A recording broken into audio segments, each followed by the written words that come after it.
अस्सलामुअलैकुम दोस्तों, उम्मीद है आप सब लोग खैरियत से होंगे। आप लोग देख रहे हैं ब्रेन इन्फो यूट्यूब चैनल। दोस्तों, इसमें कोई शक नहीं है कि अल्लाह की ज़मीन बहुत वसी है, लेकिन इसकी मुकम्मल दरियाफ्त के लिए हज़रत इंसान को कई सदियों का सफ़र तय करना पड़ा और तब जाकर यह हकीकत ज़ाहिर हुई कि इस ज़मीन में कई समंदर और कई मुल्क बसते हैं।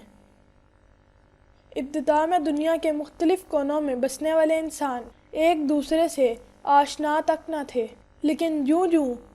वक्त गुज़रता गया, इंसानों की ये बस्तियां एक दूसरे के करीब आती गईं।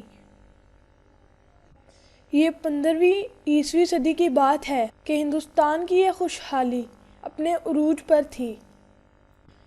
और बहुत से मुल्कों की ये ख्वाहिश थी कि वो इस मुल्क में जा सकें और अपने लिए रिज़्क़ के सामान तलाश कर सकें। इसको दुनिया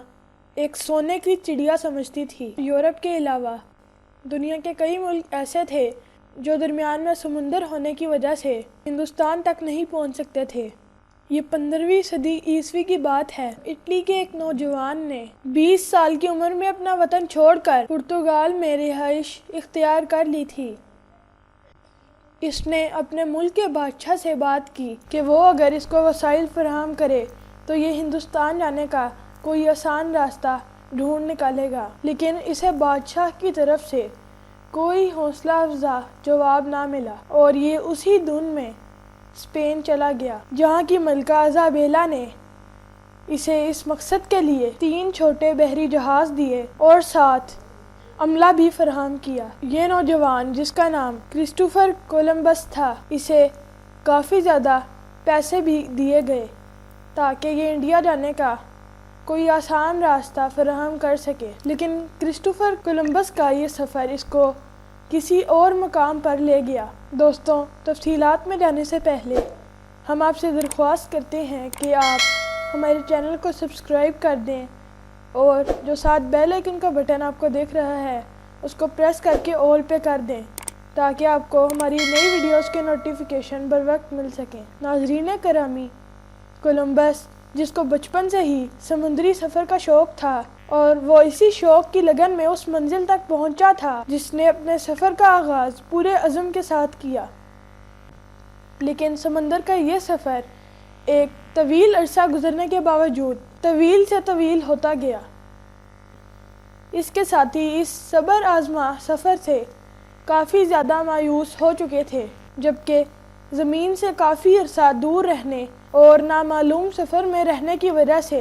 कोलंबस ख़ुद भी बहुत थक चुका था, लेकिन इसके बावजूद वो अपने साथियों की हिम्मत बढ़ाता रहा कि वो जल्द ही किसी मंजिल तक पहुंच जाएंगे। और फिर थके हारे मुसाफिरों का ये सफ़र एक दिन इख्तिताम पर पहुंच गया। कोलंबस ने यह सोचा कि वो बरे सगीर में किसी मुल्क में पहुंच चुका है। उसने जहाज़ से उतरकर इस जहाज़ को बोसा दिया और वहां पर स्पेन का झंडा गाड़ कर अपने साथियों से ये कहा कि हम हिंदुस्तान के किसी मगरिबी मुल्क पर हैं, लेकिन ये इसकी गलत फहमी थी और हकीकत कुछ और थी। नाज़रीन करामी, ये महज एक इत्तेफाक था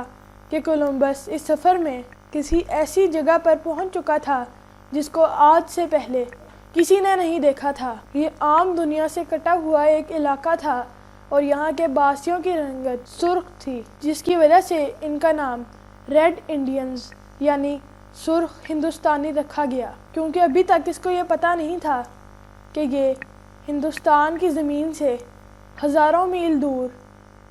एक नई दुनिया में पहुंच चुका है, जबकि बाद अज़ां इस ज़मीन को शुमाली और जनूबी अमेरिका का नाम दिया गया, जो कि आज की दुनिया की सुपर पावर होने के नाते इस दुनिया के थानेदार के तौर पर अपना किरदार अदा करने की कोशिशों में मसरूफ़ है। कोलंबस 5 माह तक इस जगह पर रहने के बाद वापस स्पेन चला गया और वापसी में वो अपने साथ आलू, तंबाकू और मकई लेकर आया, जिसको उगाना बाद में पूरी दुनिया में शुरू हो गया और ये आज दुनिया की मकबूल तरीन चीज़ों में से एक है। दोस्तों, इस जगह की दरियाफ्त के बाद हिंदुस्तान, यूरोप اور خاص طور پر برطانیہ سے کافی زیادہ لوگوں کی ایک بڑی تعداد نے اس دنیا کی طرف ہجرت کی اور آج امریکہ کو ترقی یافتہ ملک ہونے کے ساتھ ساتھ اس دنیا کی سیاسی قیادت کا منصب بھی حاصل ہو چکا ہے۔ دوستوں، اگر آپ کو ویڈیو پسند آئی ہو تو آپ اس چینل کو سبسکرائب کر دیں اور اس ویڈیو کو بھی لائک کر دیں اور نیچے بیل آئیکن کے بٹن پہ پریس کر کے آل پہ کر دیں تاکہ آپ کو ہماری نئی ویڈیوز کی نوٹیفیکیشن بر وقت ملتے رہیں۔